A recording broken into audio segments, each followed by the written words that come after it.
Welcome students. Today we will do very important topic from solution chapter, that is want of factor. आज हम want of factor करेंगे जो कि solution का एक बहुत ही important और tricky सा टॉपिक है जो कई बार बच्चों के लिए confusion क्रिएट करता है। तो उसी को आज हम इस वीडियो के अंदर पूरी तरह क्लियर करेंगे सो दैट आप सारे क्वेश्चंस अगर want of से रिलेटेड हैं तो आप इजीली सॉल्व कर सको। तो स्टार्ट करते हैं। सबसे पहले want of इंट्रोड्यूस किस लिए हुआ, जो want of factor है इंट्रोड्यूस किस लिए किया गया कॉलीगेटिव प्रॉपर्टीज में, पहले वो डिस्कस करते हैं। कॉलीगेटिव प्रॉपर्टीज होती हैं जो सिर्फ डिपेंडेंट होती हैं number of moles of solute. जितने नंबर ऑफ सोल्यूट पार्टिकल्स हैं उन पे ये डिपेंडेंट होती है, जितने पार्टिकल्स प्रेजेंट हैं। कॉलीगेटिव प्रॉपर्टीज यही होती है, राइट। अब जब नंबर ऑफ सोल्यूट पार्टिकल्स पे डिपेंड होती है, जितने भी पार्टिकल्स होंगे उसी हिसाब से कॉलीगेटिव प्रॉपर्टी आएगी, चाहे वो आपकी रिलेटिव लोअरिंग हो, चाहे आपकी एलिवेशन इन बॉइलिंग पॉइंट हो, चाहे डिप्रेशन इन फ्रीजिंग पॉइंट हो, और लास्ट आपके ऑस्मोटिक प्रेशर।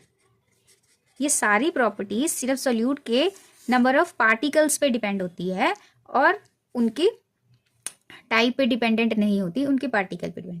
अब अगर तो हमारे पास ऐसे सोल्यूट पार्टिकल्स होते हैं जो फर्दर डिसोशिएट नहीं होते, फॉर एग्जांपल C12H22O11, ये हमारा सुक्रोज का फॉर्मूला है, या फिर C6H12O6। ये अगर इस तरीके के या ऑर्गेनिक अदर कोई कंपाउंड्स हैं हमारे जो ना तो उनमें मतलब सॉल्यूशन स्टेट में जाकर कोई भी किसी टाइप का चेंज नहीं होता, ना वो एसोसिएट हो रहे हैं ना डिसोशिएट हो रहे हैं, तब हमारी इन प्रॉपर्टीज का फायदा होता है। यानी जो वैल्यूज इनसे आएंगी वो बिल्कुल एग्जैक्ट होंगी। और इनसे इन प्रॉपर्टी से हम क्या मेजर करते हैं, मोलर मास। हम क्या मेजर करते हैं, किसी भी अननोन कंपाउंड का मोलर मास हमें इन प्रॉपर्टीज की मदद से पता चल जाता है। लेकिन कुछ एक सोल्यूट पार्टिकल्स में, कुछ एक कंपाउंड्स में हमने ये पाया कि जो ये इन प्रॉपर्टीज से हमारा मोलर मास आ रहा था वो चेंज था। किससे? जो हमारी एक्सपेरिमेंटल डिटेक्टेड वैल्यू थी। एक्सपेरिमेंट करके जो कॉलीगेटिव प्रॉपर्टी से वैल्यू निकलती है कॉलीगेटिव प्रॉपर्टी की, वो डिफरेंट है। यानी वेपर प्रेशर में जो चेंज आया, बॉइलिंग पॉइंट जो आया, जो फ्रीजिंग पॉइंट में चेंज आया, वो सारी चीजें जो कॉलीगेटिव प्रॉपर्टीज की वैल्यू थी वो चेंज आई आपकी कैलकुलेटेड वैल्यू से और जो एक्सपेरिमेंट से निकाली गई। तो फिर वहां पर एक फैक्टर इंट्रोड्यूस किया गया इन चीज़ों को इंप्रूव करने के लिए, उसका नाम था वॉन्ट ऑफ फैक्टर। ये सिंपली ये फैक्टर क्या बताता है हमें, ये अकम्प्लिश करता है कि कितना चेंज हुआ है कॉलीगेटिव प्रॉपर्टी में। जो चेंज आया है उस चेंज को बताता है हमें ये चेंज किस कारण आया है, और उसके बाद एक्सपेरिमेंटल और कैलकुलेटेड वैल्यू को करेक्ट करने की जो एक्सपेरिमेंटल वैल्यू है उसी जितनी हमारी कैलकुलेटेड वैल्यू कैसे आएगी। ये क्या है, it is simply the ratio of the experimental value of colligative property to the calculated value. Experiment से जो आप वेपर प्रेशर निकालोगे, जो बॉइलिंग पॉइंट डिटेक्ट करोगे, जो फ्रीजिंग पॉइंट डिटेक्ट करोगे, और जो ऑस्मोटिक प्रेशर हमारा आएगा, वो वैल्यू जो है उसका रेशियो है किससे, जो हमने अपने फॉर्मूले से निकाली है। ये वाली वैल्यू कौन सी है, हमारी कैलकुलेटेड वैल्यू, जो आप फॉर्मूला लगाते हो सिंपली फॉर फ्रीजिंग पॉइंट के लिए क्या है, डिप्रेशन इन फ्रीजिंग पॉइंट के लिए KFM। इससे जो वैल्यू निकली है वो यहाँ रखी जाएगी डिनोमिनेटर में, और एक्सपेरिमेंट से जो डिटेक्ट की गई वैल्यू है वो ऊपर। यानी ये क्वेश्चन में गिवन होगी, हमने तो कोई एक्सपेरिमेंट नहीं करना, ये क्वेश्चन में गिवन होगी कि एक्सपेरिमेंटली डिटेक्टेड इतनी वैल्यू है, और आप जो कॉलीगेटिव के निकालोगे वो कहाँ रखोगे, डिनोमिनेटर में। इन दोनों की रेशियो लेने से हमें क्या मिल जाएगा, आई अकाउंटिफाई करता है कि कितना चेंज हुआ है। It is simply the ratio of experimentally and calculated value. And अगर हमें मोलर मास की फॉर्म में आई की वैल्यू निकालनी है, कैलकुलेटेड मोलर, क्योंकि मोलर मास कहाँ आएगा, मोलैलिटी है तो कहाँ आएगा, मॉलिकुलर मास कहाँ होता है, X/M। यही होता है ना मॉलिकुलर वेट मोलैलिटी के लिए, X/M into 1000 upon weight of solvent. तो मोलर मास नीचे है इसलिए वो इन्वर्सली प्रोपोर्शनल होने के कारण अब कैलकुलेटेड ऊपर चला गया और अब नॉर्मल नीचे आ गया। ये चीज़ें याद रखनी है। अब नॉर्मल मॉलिकुलर मास मतलब जो आपका एक्सपेरिमेंट से आया है, या फिर इसको एक्सपेरिमेंटली डिटेक्टेड वैल्यू हुई जो एग्जैक्टली आ रही है, और कैलकुलेटेड होगी जो हमने फॉर्मूले से निकाली है। तो मोलर मास, जब मास की बात होगी तो वो कैलकुलेटेड अबव आएगा, और एक्सपेरिमेंट से जो हमें गिवन होगा क्वेश्चन में वो डिनोमिनेटर में आएगा। और जब हम कॉलीगेटिव प्रॉपर्टी जैसे रिलेटिव लोअरिंग की वैल्यू दी हुई है, एलिवेशन इन बॉइलिंग पॉइंट की दी है, तो वो ऊपर आएगी, और जो हमें क्वेश्चन में दी होगी, और जो हम निकाल लेंगे फॉर्मूले से वो कहाँ आएगी, नीचे आएगी, क्योंकि ये इन्वर्सली प्रोपोर्शनल है। This is your want Hoff factor, कि कोई भी चीज़ हो कॉलिगेटिव प्रॉपर्टी, उसमें एक्सपेरिमेंटल और कैलकुलेटेड वैल्यू में अगर वो वेरी कर रहा है, चेंज हो रहा है, तो उसको काउंटिफाई करता है वांट ऑफ फैक्टर, राइट। अब हम डिफरेंट डिफरेंट क्वेश्चन से इसे जो वांट ऑफ फैक्टर है उसे निकाल के बताएंगे कैसे करना है, और ये कब कब होती है वो देखते हैं।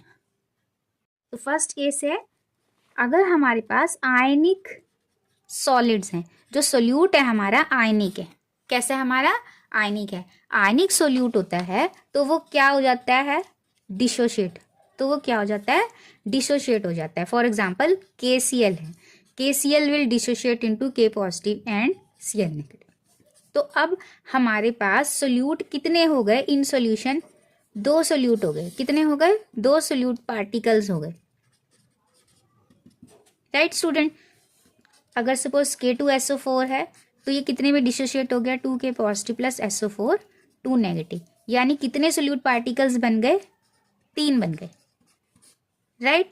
अब जो हमारी कैलकुलेटेड वैल्यू आएगी, कैलकुलेटेड वैल्यू में आपका फॉर्मूला क्या है, किसी के लिए भी सपोज TB है तो KBM। अब यहाँ पे जो सोल्यूट पार्टिकल है हम क्या लेके चल रहे हैं, 1 लेके चल रहे हैं, हमारी जो वैल्यू आएगी 1, लेकिन एक्सपेरिमेंटल में जब करोगे वहाँ पे कितने हैं, 3, तो कितनी आ जाएगी यहाँ पे 3। तो हम corrected value with want of I factor क्या लोगे इसे, 3 इंटू KBM। और डिसोसिएशन के लिए जनरलाइज फॉर्मूला क्या है, सपोज A मॉलिक्यूल है और वो कितने में डिसोशिएट हो गया, Na में, कितने में AN था और वो कितने में डिसोशिएट हो गया, Na में डिसोशिएट हो गया।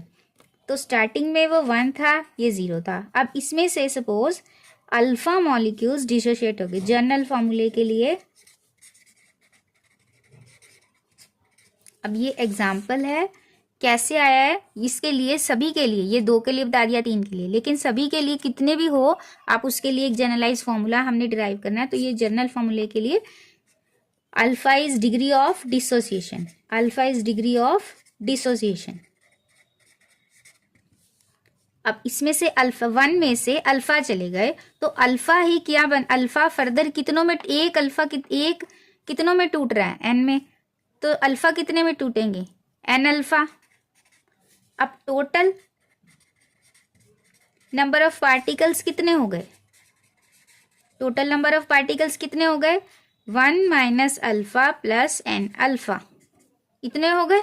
अब सॉल्यूशन के अंदर इतने पार्टिकल्स हैं, यानी कि 1 प्लस n माइनस 1 अल्फा, इसको इस तरीके से लिख सकते हैं ना। ये I की वैल्यू है फॉर डिसोसिएशन, फॉर डिसोसिएशन। इस फॉर्मूले को याद रखना है आपने, राइट स्टूडेंट, इसको याद रखना है बस कि ये है हमारा। अब अल्फा तब इंट्रोड्यूस होगा जब आपके पास क्या है, अल्फा तब इंट्रोड्यूस करना है जब हमारे पास कंप्लीटली आयनाइज नहीं है। अगर हमारे पास कंप्लीटली आयनाइज है, suppose I is equal to 1 plus n minus 1 alpha, ये फॉर्मूला हो गया डिसोसिएशन के लिए। अल्फा क्या है, जब कंप्लीटली आयनाइज है, स्ट्रॉन्ग इलेक्ट्रोलाइट है, तो अल्फा कितना है, 100% डिसोसिएशन है। इट मीन्स कितना हो गया, 1। इट मीन्स कि 100% डिसोसिएशन मतलब 100 में से 100 ही टूट गया, तो 100/100 कितना हो गया, 1 ही तो बचा, कैंसिल हो गया। तो अल्फा कितना है, 1। तो I is equal to 1 plus n minus 1, यानी कि जितने में आपका कोई स्ट्रॉन्ग इलेक्ट्रोलाइट ब्रेक होगा वही क्या रहेगी, I की वैल्यू। अब जैसे हमने KCl का एग्जाम्पल लिया था, तो KCl एक स्ट्रॉन्ग इलेक्ट्रोलाइट है, 100% डिसोसिएट होता है, इसकी अल्फा की वैल्यू कितनी है, 1। तो कितने आ जाएंगे, n जितने में ब्रेक हो रहा है उतनी ही इसकी I की वैल्यू, यानी I कितना हो गया इसका, 2। अब एक और एग्जाम्पल देखो, कैल्शियम हाइड्रोक्साइड। अब ये भी एक स्ट्रॉन्ग इलेक्ट्रोलाइट है, किस किस में ब्रेक होगा, Ca2 positive plus 2OH negative. तो जितने में ब्रेक हुआ I की वैल्यू उतनी ही रख देनी है, ठीक है, जब तक आपको बोला नहीं जाता कि इसके इतने में डिसोशिएट हो रहा है तो आपने यही लेके चलना है। अब सपोज एक वीक इलेक्ट्रोलाइट ले लेते हैं, अमोनियम क्लोराइड, राइट। ये इसका अल्फा की वैल्यू है 30%। अल्फा कितना डिसोशिएट हो रहा है? 30%। तो कितना लेके चलेंगे? अल्फा कितना हो गया? 30/100। 30/100 हो गया तो कितना आ गया हमारे पास? 0.3। कितना आ गया अल्फा हमारा? 0.3। अब आपके पास फॉर्मूला क्या है? इसमें रखो I is equal to 1 + n-1 alpha, right. अब 1 प्लस अमोनियम क्लोराइड डिसोशिएट कितने में होना है? अमोनियम प्लस Cl नेगेटिव, यानी 2। n कितने हैं इसके? 2। तो यहाँ पे रख दो 2 - 1 और अल्फा कितना है? 0.3। तो क्या आ गया? 1 + 1 × 0.3। तो 1 + 0.3 इज इक्वल टू 1.3। 1.3 आई की वैल्यू आएगी। जो भी कॉलिगेटिव प्रॉपर्टी होगी उसको क्या कर दोगे? 1.3 से multiply. Suppose KF delta TF निकालने बोलते हैं आपको, तो क्या होता है फॉर्मूला? KFM। लेकिन जब वाट फैक्टर लगाओगे तो क्या बन जाता है? TFI KFM। और ये कितना है इसका I? 1.3 × KF × M। ये जनरल होगा, राइट। अब अल्फा की वैल्यू दी हो, जितने परसेंट दिया हो उतना पॉइंटों में आ जाएगा। बाय 100 करके आप ये निकाल लोगे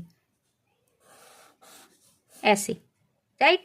और उसके बाद यहाँ पे 1 + n-1 में पुट कर दोगे और आपका आंसर आ जाएगा। अगर वो अल्फा नहीं देते क्वेश्चन में तो जितने नंबर में वो टूटेगा उतने से ही सीधा मल्टीप्लाई कर देंगे, फिर सिंपल रहेगा। अगर वो डिसोसिएशन की डिग्री ऑफ डिसोसिएशन देता है तब आपको ये फॉर्मूले में अल्फा की वैल्यू पुट करके ऐसे निकालना है। क्लियर है स्टूडेंट? अब इसको देखो एक और, अगर अल्फा निकालने बोल देते हैं आपको, अल्फा निकालना है तो क्या रिलेशन है इनके बीच में? I is equal to 1 + n-1 alpha. तो अल्फा क्या हो जाएगा? I - 1/n-1। I कैसे निकल रहा है? I हमारी पहले वाली इक्वेशंस है जो यहाँ से निकाल लोगे। एक्सपेरिमेंटल वैल्यू दी होगी, कैलकुलेट आप करके जो निकालोगे, जो रेशो आएगा I वहाँ पे निकल जाएगा I की वैल्यू। और I 1 + n-1 यहाँ से करोगे और इसमें I की वैल्यू वहाँ रख के -1 और जितने में ब्रेक हुआ है उतने रख के I अल्फा की वैल्यू आ जाएगी। तो डिग्री ऑफ डिसोसिएशन भी निकाल सकते हो आप। अब डिग्री ऑफ एसोसिएशन के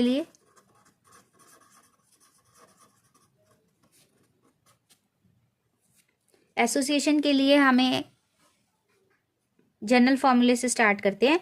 सपोज ए हमारा कोई कंपाउंड है, n मॉलिक्यूल्स हैं उसके, और आफ्टर एसोसिएशन वो क्या बना रहा है? A/n। क्या बना रहा है? A/n। स्टार्टिंग में 1 था, ये 0 था, अब ये 1 - अल्फा हो गया और ये क्या हो गया? अल्फा/n। एक भी नहीं रहा, एक इसमें वो हो रहे हैं, जुड़ रहे हैं आपस में, n मॉलिक्यूल जुड़ रहे हैं। इसका एक एग्जांपल लेके चलो, जैसे CH3COOH, ये एसिटिक एसिड है, इसके 2 मॉलिक्यूल्स हमने ले लिए, ये डाइमराइज हो जाता है और क्या बना लेता है? CH3COOH होल ट्वाइस, ये बना रहा है। तो इसका क्या हो गया? अल्फा 1 से 0, अब इसमें से 1 - अल्फा गया और ये किस में ब्रेक हो गया? अल्फा/2 में, अल्फा/2 बन गया इसका। तो 1 + अल्फा/2 टोटल नंबर ऑफ मॉलिक्यूल्स हो जाएंगे।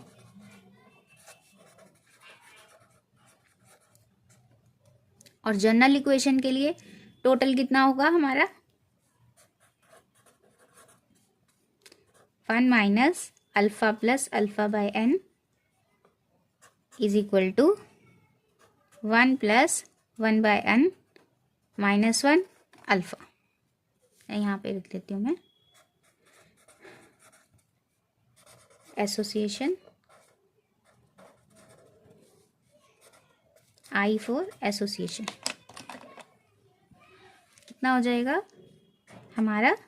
1 + 1/n -1 अल्फा, I की वैल्यू। ये एसोसिएशन के लिए होगा, राइट। अब अगर यहाँ कोई चीज़ 3 में जुड़ेगी तो कितना हो जाएगा, 1/3, 1 प्लस अल्फ़ा बाय 3। अगर 4 में जुड़ेगी तो 1 प्लस अल्फ़ा बाय 4 हो जाएगा। ऐसे ऐसे चलता जाएगा। अब अगर अल्फ़ा है तब आपको ये फॉर्मूला यूज़ करना है। अब जैसे गैस्ट्रिक एसिड का एग्जांपल मैंने ऊपर बताया अभी, अगर ऐसे होगा तो अगर आपको अल्फ़ा नहीं दिया इट मीन्स कम्प्लीटली वो एसोसिएट हो रहा है, मान लो ये कम्प्लीटली एसोसिएट हो रहा है बेंजीन में, तो आपको सीधा आई की वैल्यू कितनी हो जाएगी, जितने में हो गया तो 1/2 हो जाएगी डाइमर के लिए। और अगर ट्राइमर होगा तो कितना हो जाएगा आई की वैल्यू, 1/3 लिख देना है, मतलब आई 1/3 इंटू कर दोगे। और अगर टेट्रामर होगा तो कितना हो जाएगा, 1/4 आई की वैल्यू।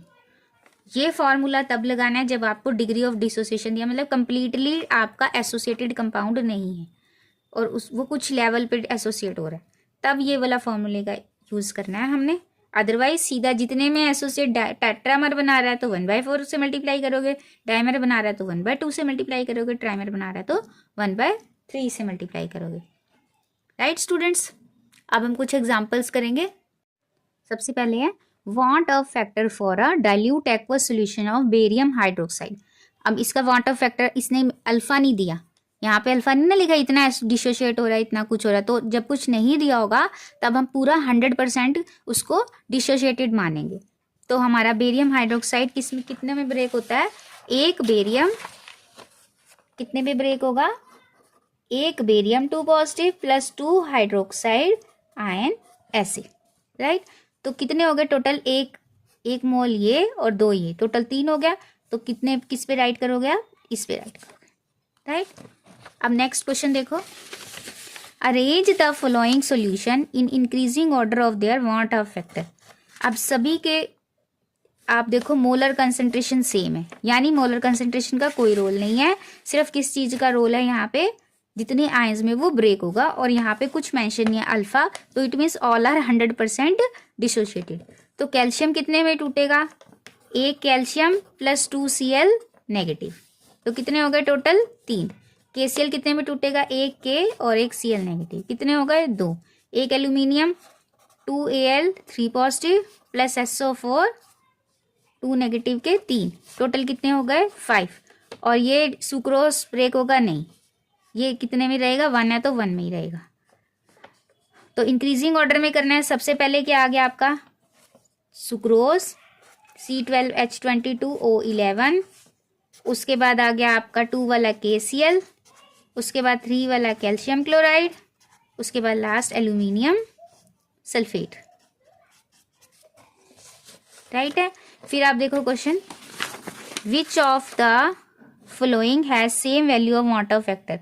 अब इसके पास कितने, और 100% डिसोसिएशन है, अल्फा की वैल्यू 100% दी हुई है, Al2SO4 होल थ्राइस, तो कितना हो गया 5। अब 5 किसके बन रहे हैं, इसके कितने बनेंगे, 2 + 1 3, इसके 3 + 1 4, इसके 1 और 1 2 बना, इसके कितने बने 4 पोटेशियम और एक ये कम्प्लेक्स साल्ट, तो ये 5 किसका हुआ, इसका आंसर, राइट। उसके बाद the van't Hoff factor for barium chloride at 0.01 molar concentration is 1.98, the percentage dissociation of barium chloride at this concentration is.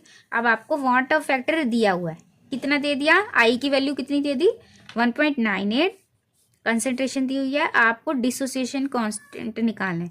क्या निकालना है, परसेंटेज डिसोसिएशन निकालनी है, अल्फा की वैल्यू निकालनी है बेरियम क्लोराइड की। अब क्या फॉर्मूला लगाओगे, अब आपको आई की वैल्यू दी हुई है 1.98, अल्फा आपको निकालना है, और क्योंकि बेरियम क्लोराइड है, देखो आप कितनी है इसकी नंबर ऑफ आयंस जिसमें डिसोशिएट होगा, एन की वैल्यू कितनी है, एन की वैल्यू है 3, और क्योंकि अल्फा निकालना है it means n = 3 is not equal to I, तो अल्फा लेगा। तो फॉर्मूला क्या है, i = 1 + n-1 अल्फा। यहाँ से अल्फा अभी मैंने बताया है क्या बन जाएगा, i - 1 अपॉन n-1। i कितना है 1.98 -1, और n कितना है 3 है, 3 - 1, तो कितना आ गया 0.98 अपॉन 2 इज इक्वल टू 0.49। इतना आंसर आ गया आपका। और परसेंटेज में करना है, इंटू 100 कर दो तो आपका 49 आ जाएगा आंसर। तो हमारा कितना आ गया यहाँ से 49 आंसर। Right students. अब नेक्स्ट देखो, what is the water factor for a compound which undergo tetramerization. अब टेट्रामराइजेशन मतलब टेट्रामर बना रहा है, एसोसिएट हो रहा है, यानी आपका 4a था, किस में बदल गया a/4 में। फॉर्मूला क्या है, क्योंकि उसने अल्फा वैल्यू नहीं दी, हम मानेंगे 100% क्या है एसोसिएशन, यानी अल्फा की वैल्यू 1 है। तो फॉर्मूला क्या होता है हमारा, i is equal to 1 + 1/n-1 और अल्फा 1 है तो ये 1 कैंसिल हो गया, और 1/n की वैल्यू कितनी है यहाँ पे 4, डिवाइड में 4 है ना, टेट्रामर बना रहा है तो 4 आ जाएगा। i is equal to 0.25। I की वैल्यू कितनी आ गई 0.25। टेट्रामर होगा तो सीधा वैसे 100% के लिए मैंने बोला है जितने में जुड़ रहा है उतना ही लिख देना, यानी 1/n ही होगा आई। ये फिर भी मैंने पूरा करके दिखाया आपको। I hope student this will help you to calculate the questions related to water factor. So do well in your exam. All the best. Thank you so much.